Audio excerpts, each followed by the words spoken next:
students, welcome you all in our classes provided by MDN Public School. Here is Anjali to teach you social science. हाँ जी, हम लोग जैसा कि हमारा chapter government start कर चुके हैं, जिसमें हमने इसका मीनिंग, इसके फंक्शंस क्यों हमें ज़रूरी है, ठीक है, और इंडिया की गवर्नमेंट कैसी है, डेमोक्रेटिक गवर्नमेंट है, ठीक है। यहाँ पर हमने ये सब पढ़ चुके हैं, ठीक है। आज हम इसके आगे करेंगे। सबसे पहले तो एक बार डेमोक्रेटिक गवर्नमेंट के बारे में ही जान लेते हैं। डेमोक्रेटिक गवर्नमेंट में क्या क्या होता है कि यहाँ पर लोगों के द्वारा ही शासन होता है। लोग अपना रिप्रेजेंटेटिव चुनते हैं और वो आगे जाके लोगों का मत वहाँ पर रखता है, यानी कि लोगों की बात वहाँ पर रखता है, ठीक है। इसलिए लोगों को जो एडल्ट हो चुके हैं उन लोगों को वोट देने का अधिकार है और उस व्यक्ति को चुनने का अधिकार है जो उनको आगे जाकर रिप्रेजेंट कर सके, ठीक है। हम लोग इतना पढ़ चुके हैं। आज हम पढ़ेंगे कि हम लोगों ने इसी यूनिवर्सल एडल्ट फ्रेंचाइज में पढ़ा था कि कुछ महिलाओं और जो क्या है, जो लोग कम पढ़े लिखे होते थे यानी कि अनएजुकेटेड पीपल, और क्या है, जो लोग गरीब होते थे उन लोगों को वोट देने का अधिकार नहीं था, ठीक है। तो हम लोगों ने पढ़ा कि फिर बाद में उनको भी अधिकार दे दिया गया, ठीक है। ये सिर्फ इतनी सी बात नहीं थी कि पहले अधिकार नहीं था और फिर बाद में दे दिया गया। ये बहुत बड़ा स्ट्रगल हुआ इसके पीछे, ठीक है। और लोगों को समझ आने लगा कि जब हम रिप्रेजेंटेटिव चुनते हैं तो उसमें क्या है, हम लोग किसी बेस पर नहीं चुन सकते कि सिर्फ अमीर लोग ही बैठकर उनको चुन ले या फिर सिर्फ पुरुष ही, ठीक है। सब लोगों को अपना हक समझ आने लगा और उन्होंने डिमांड की, फिर जाके उनको क्या है वो अधिकार मिले कि वो लोग भी वोट डाल सकें, ठीक है। आज हम पढ़ेंगे कुछ मोमेंट्स और स्ट्रगल्स के बारे में जो उन्होंने अपने अधिकार को पाने के लिए किए थे। इसमें से सबसे पहला मूवमेंट था सफ्रोगेट मूवमेंट। वैसे तो अगर सफ्रोगेट का मीनिंग देखें तो इसमें आता है, सफ्रोगेट का मीनिंग है, आप लोग पेंसिल लेकर बैठिए प्लीज़ ताकि आप इसके इंपॉर्टेंट मीनिंग लिख सकें। सफ्रोगेट का मीनिंग होता है नारी मत अधिकार। क्या है? नारी मताधिकार। अगर हम सफ्रेज अकेले का मीनिंग देखें तो सफ्रेज का मीनिंग होता है मताधिकार और सफ्रोगेट का मीनिंग होता है नारी मताधिकार, ठीक है। द वुमेन्स सफ्रोगेट मूवमेंट और the suffragette movement refers to the women struggle to vote specially in entire Europe and USA. ये कहता है कि जो नारी मताधिकार था ये स्टार्ट हुआ, ये वाला स्ट्रगल्स कहाँ से स्टार्ट हुआ था? यूएसए और यूरोप से, ठीक है। The movement is called women's suffrage movement because the term suffrage usually means right to vote, और सफ्रेज का मीनिंग होता है मत देने का अधिकार, जैसा कि मैं बता चुकी हूँ, ठीक है। Women and the poor people were not given the right to vote for a long time. ये कहता है कि जो गरीब लोग थे और महिलाएं थी उन लोगों को बहुत लंबे समय तक वोट देने का अधिकार नहीं था। Some stereotype and prejudice were responsible for this. और उसके पीछे कारण क्या था कि कुछ लोगों की रूढ़िवादी सोच और क्या है, जो भेदभाव करने की नीति थी, उसके कारण क्या है, कुछ लोगों को, मतलब गरीब लोगों को और महिलाओं को वोट देने का अधिकार ही नहीं था। देखिए इन्होंने एग्जाम्पल लिया, for example women are physically and mentally weak. उस टाइम क्या माना जाता था कि जो महिलाएं हैं वो फिजिकली और मेंटली बहुत कमज़ोर हैं, ठीक है। फिजिकली एंड मेंटली बहुत कमज़ोर हैं, ठीक है। इसीलिए उनमें सोचने की और समझने की शक्ति नहीं होती। जब वो सोच ही नहीं सकती तो वो अपना रिप्रेजेंटेटिव यानी कि प्रतिनिधित्व को कैसे चुनेंगी? इसलिए क्या है, उनको वोट देने का अधिकार ही नहीं दिया गया। आप लोग देखते हैं आजकल महिलाएं कहाँ से कहाँ पहुँच गई हैं, ठीक है। तो आप कैसे कह सकते हैं कि वो फिजिकली और मेंटली वीक हैं, ठीक है। तो इसीलिए महिलाओं को लगा कि उनको उनके अधिकार से वंचित रखा गया है और उन्होंने स्ट्रगल स्टार्ट किया। अब देखिए कैसे स्ट्रगल हुआ। This movement is started in 1848 in America. ये 1848 में अमेरिका में स्टार्ट हुआ। इन ब्रिटेन, और ब्रिटेन में इट बिगेन्स इन 1870, और 1870 में ब्रिटेन में हुआ था। But this movement got momentum during the first world war. हाँ जी, मोमेंटम का मीनिंग आप लिखिए, गति। क्या है? गति। लेकिन ये कहता है कि ये मोमेंटम चाहे 1848 में स्टार्ट हो गया, लेकिन इसको जो गति थी यानी कि जिसकी स्पीड थी वो कब बढ़ी? फर्स्ट वर्ल्ड वॉर के टाइम, यानी कि पहला जब महायुद्ध हुआ उस टाइम क्या हुआ कि इस मूवमेंट को जो काफ़ी टाइम से स्टार्ट हुआ था उसको गति मिली। ड्यूरिंग दिस वार, इस वार के दौरान क्या होता था कि जो पुरुष थे घर के वो तो घर से बाहर युद्ध लड़ने के लिए गए हुए थे, पीछे से महिलाओं ने काफ़ी डिसीजंस लिए, ठीक है। तो उनको लगा कि हम लोग भी डिसीजन लेने में कैपेबल हैं और क्यों ना हम अपने अधिकारों के लिए डिमांड करें, ठीक है। Let's read.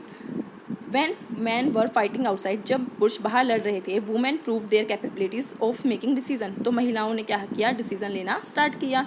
During the movement, इस आंदोलन के समय, the suffragette change themselves to railing in public places. फिर क्या हुआ? ये नारी मताधिकार की एक चैन सी अपने आप ही बनने लगी पब्लिक प्लेसेस पर। क्यों? अब महिलाएं इकट्ठी होने लगी, उनको पता चलने लगा दूसरों के विचार, और क्या है, उनको भी लगने लगा कि हमारे अधिकारों से हमें वंचित रखा जा रहा है, ठीक है। वेंट ऑन हंगर स्ट्राइक, और उस टाइम क्या हुआ? फिर वो भूख हड़ताल पर बैठ गई। Many of them were imprisoned, मतलब इम्प्रिजन्ड का मतलब होता है जेल में डालना, ठीक है। और उनमें से कुछ को क्या है, जेल में डाल दिया गया। एज अ रिजल्ट परिणाम क्या हुआ, women got the right to vote in New Zealand in 1893, 1893 में महिलाओं को न्यूजीलैंड में वोट देने का अधिकार मिला। फिर ऑस्ट्रेलिया में 1902 में, एंड इन यूएसए 1920 और यूएसए में 1920 में, यूके यानी कि लंदन में यूके यानी कि ब्रिटेन में 1928 में, ठीक है। तो इस तरीके से देख सकते हैं कि मूवमेंट कब से स्टार्ट हुआ था, लेकिन कहाँ जाकर उन्हें 1893 से ये अधिकार मिलना स्टार्ट हुआ। फिर धीरे धीरे बाकी देश में भी ये अधिकार लोगों को मिलने लगा, महिलाओं को, गरीब लोगों को और अनएजुकेटेड पीपल को मिलने लगा। But it is so credit of India, लेकिन यहाँ पर इंडिया की बात है, मतलब इंडिया की बात सुनने में आती है, मतलब इंडिया ने क्या किया, that even it's first general election, जब पहली बार इंडिया में वोट डले, हेड इन 1952, जो कि 1952 में सबसे पहले इंडिया में वोट डाले गए, were passed based on the principles of universal adult franchise. इसमें यही कहा गया कि हर एक युवा को मत देने का अधिकार है। उसमें नहीं कहा गया कि आप महिलाएं हैं या फिर आप कम एजुकेटेड हैं या फिर आप लोग गरीब हैं, आप लोगों को वोट देने का अधिकार नहीं होना चाहिए। उनको स्टार्टिंग से ही वो अधिकार दिया गया, ठीक है, क्योंकि वो देख चुके थे कि महिलाओं को भी अपना रिप्रेजेंटेटिव या फिर क्या है, जो गरीब है उनको भी अपना रिप्रेजेंटेटिव चुनने का पूरा हक है, ठीक है। तो आप लोगों ने देखा कि यहाँ पर ये तो था सिर्फ मतलब उस बेस पर, ठीक है। अब एक और एक और केस स्टडी करते हैं हम लोग, द एंटी एपरेटाइड स्ट्रगल। क्या है, द एंटी एपरेटाइड स्ट्रगल। अपार्टाइड का मतलब होता है, अपार्टाइड, ये इसका मतलब अपार्टाइड का मतलब है रंग भेद। क्या है, रंग भेद, ठीक है। This refers to the struggle against racial, racial होता है भी, आप लोग लिख सकते हैं यहाँ पर भी जातिवाद, ठीक है, जातिवाद। सेग्रेशन इन साउथ अफ्रीका, ये कहता है कि एक स्ट्रगल था जिसमें क्या जातिवाद को ख़त्म करना था साउथ अफ्रीका में। आप लोग जानते हैं कि साउथ अफ्रीका में यानी कि दक्षिण देशों में जो होते हैं, सूर्य की किरणें डायरेक्ट पड़ती हैं वहाँ पर, ठीक है, जिसकी वजह से जो उनका रंग है हम लोगों से बहुत डार्क पड़ता है, ठीक है। और जो ठंडे एरियाज़ होते हैं वहाँ पर क्या है, लोगों का रंग साफ पड़ता है। इंडिया में क्या है, थोड़ा सा लाइट ब्राउन है, आपको भी पता है, ठीक है।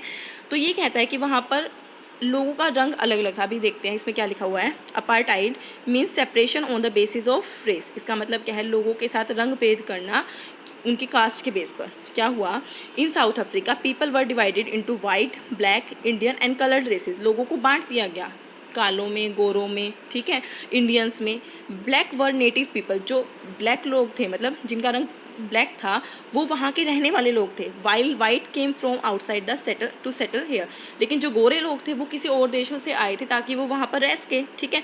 Indians came here as labour and traders. और जो इंडिया वाले हैं वो वहाँ किस लिए गए थे, ताकि वो वहाँ पर ट्रेड कर सके, व्यापार कर सके, ठीक है, वहाँ पर काम कर सके, क्योंकि इंडिया में काम की कमी थी तो वो वहाँ गए थे, ठीक है। They were apartheid laws according to white which black were separated from the whites. उनके साथ क्या है, रंग भेद किया जाता था, जिसके अकॉर्डिंग ब्लैक लोगों को, मतलब जिनका रंग थोड़ा सा सांवला होता था, डार्क होता था, उनको अलग रखा जाता था जिनका रंग गोरा होता था। They were not given the right to vote. और उनको वोट देने का यानी कि मत देने का अधिकार भी नहीं दिया गया था।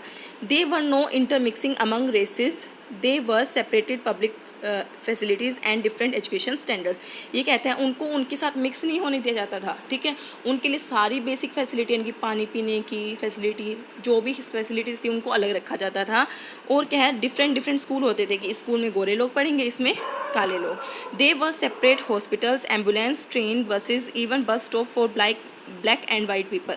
उनके लिए हर चीज़ अलग थी, हॉस्पिटल, एम्बुलेंस, ट्रेन, जो भी चीज़ें ज़रूरत की थी वो सब की सब उन दोनों के लिए अलग बनाई गई थी। The best land in the country was reserve for the white.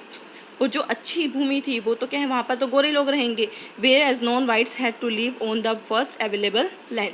और जो लोग थोड़ा सा रंग ब्लैक था उनका, वहाँ उनको क्या है, जो भी लैंड बची हुई होगी उनको दे दी जाती थी।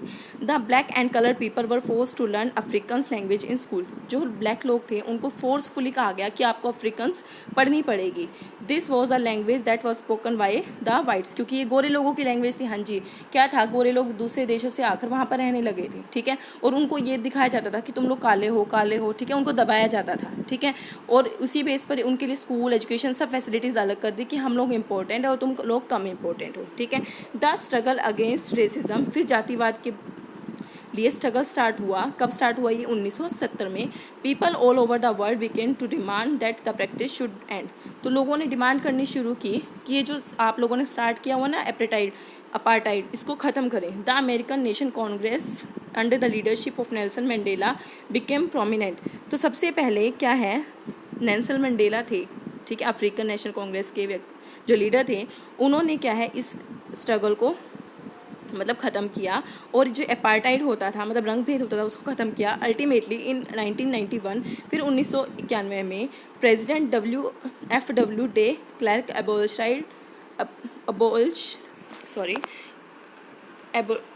Abolished apartheid laws by changing the constitution. फिर उन्होंने जो ये रंग भेद की नीति थी उसको तोड़ दिया गया।